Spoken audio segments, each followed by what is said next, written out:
where we have to focus. And something that's serious is you have to ask yourself, are you willing to die?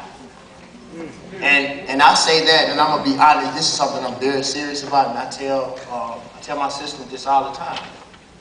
I already feel like I'm dead.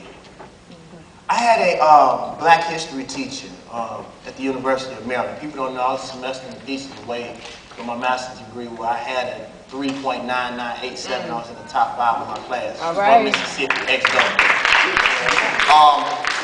When he told us, he said there's 12 qualities of a slave master. If you as a black man own any 3 of those qualities, you will die. One thing that history shows you, and I personally believe this, I may be wrong, this is one of my personal beliefs, and when I'm not sure about something, I tell you because I hate to be wrong again.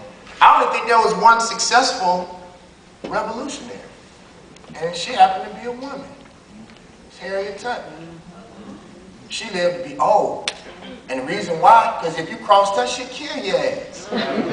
She didn't leave nobody around to tell, because you know that's our problem, snitching. So in saying that, I know, and I personally believe this, sir, and if I'm wrong, I'm just wrong about this, but and Wendy, it applies to you. Pharaohe, it applies to you, it applies to me, it applies to all hip-hop. The reason why we haven't moved to that next level is because we are the type of people that we are, and if we do and continue to have a backbone, they will kill you. If you are real, this is my theory, if you are not dead, you are fed. I don't care who you are. If you're talking something real and you move to the next level and they don't kill you, I think they on their side. And I might be a conspiracy theorist, but where's Pocket Biggie's killer? I don't know. All of a sudden, the greatest lawyer of our time, all of a sudden he just gets sick and he just died. You know, Eric Clapton snorted up half of Peru. He didn't get sick. But all of a sudden, Richard Pryor. Ali, this was one of the things that hurt me the worst. When he was at the Olympics, they brought him out here so they could say, look at your broken leader. The one that was so outspoken, he couldn't even lift the arrow. Like, and I wonder, and this is personal, y'all, because I feel like we sort of having churches because of the vibe that we have up here. When I was 3 years old, I used to have anxiety attacks about forever. And my mother was so scared because she didn't know what to tell a 3-year-old child who thought about forever. That's what I used to think about. So now I sit up and I say, is it not, do people not see this shit? I look at TV and be like, that's why I get so mad and talk so loud, because I'm like, y'all don't see this shit, it's so apparent. That we not, like, dude, you have to be willing to die for something that means something.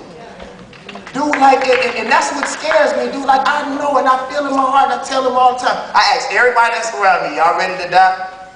And everybody around me, I'm gonna be honest with you, they tell me I hang with a pack of dope dealers, I'm just ex-dope dealers, I'm gonna be honest with you. They say I don't give a fuck about black people. I only love black people because you stupid enough to love them.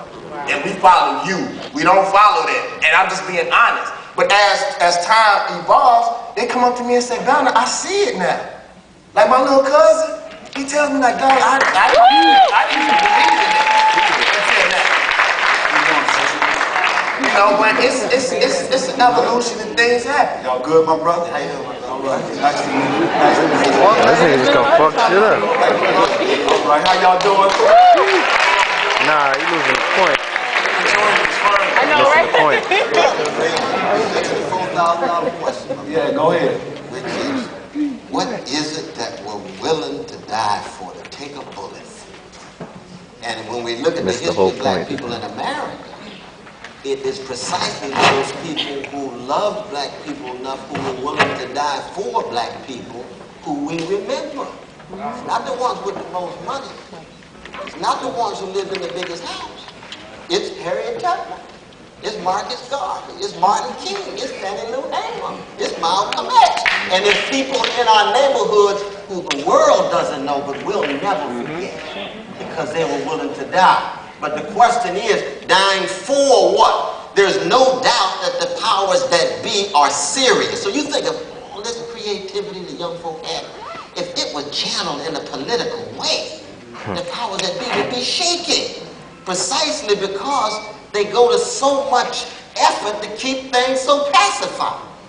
But it's also true that more and more people, there's fewer and fewer people who are willing to die because their spirituality is thinner. Well, I'm going to tell y'all right now, and I wasn't here on the conversation, but I understand one thing. Reality is reality. People have to stop talking about dying and, you know, start focusing on vision. My thing is right now, I'm not going to disrespect nobody that's trying to do something positive. My whole thing right now is me making change. When you look in the Bible, they say a life without change is a wasted life. And anybody that's listening to what I'm saying, my thing is about helping us grow. And one thing I understand, everybody's problems and everybody don't want to understand reality, but when it comes down to older people and respecting people, I'm about respecting people. I come from the South. I'm going to tell y'all right now, and I heard part of the conversation, but the real conversation is to me, and Mr. David Banner, and however you guys want to look at it and approach it, but reality is reality. I'm not going to say Reverend Al Sharpton is right about everything he said, but I'm going to watch what I say to him, and I understand your point of view, but I understand the real point of view. It's an elderly person, and when I look at elderly people, just like you, even if you tell me something wrong, I'm just going to be right to me.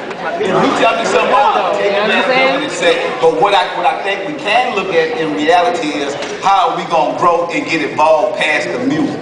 But we just thinking just about the music. What are we going to do after the music? You know what I'm saying? So my thing is respect to me. I think Respect go a long way. But the thing is this, my dear brother, if I tell you something wrong, Yeah. you don't want to accept it as right. Oh no. But if you tell me something wrong, and if it's wrong, I'm gonna accept it. No, but I don't think you should accept it. Why? You should If I'm wrong, I'm gonna, you know what I'm saying? It's easy What? to say that now. He said nigga more than anybody else in the world. Hold on, or the creation of hip hop. And I look at you, I look up at you as a mogul and those who knows about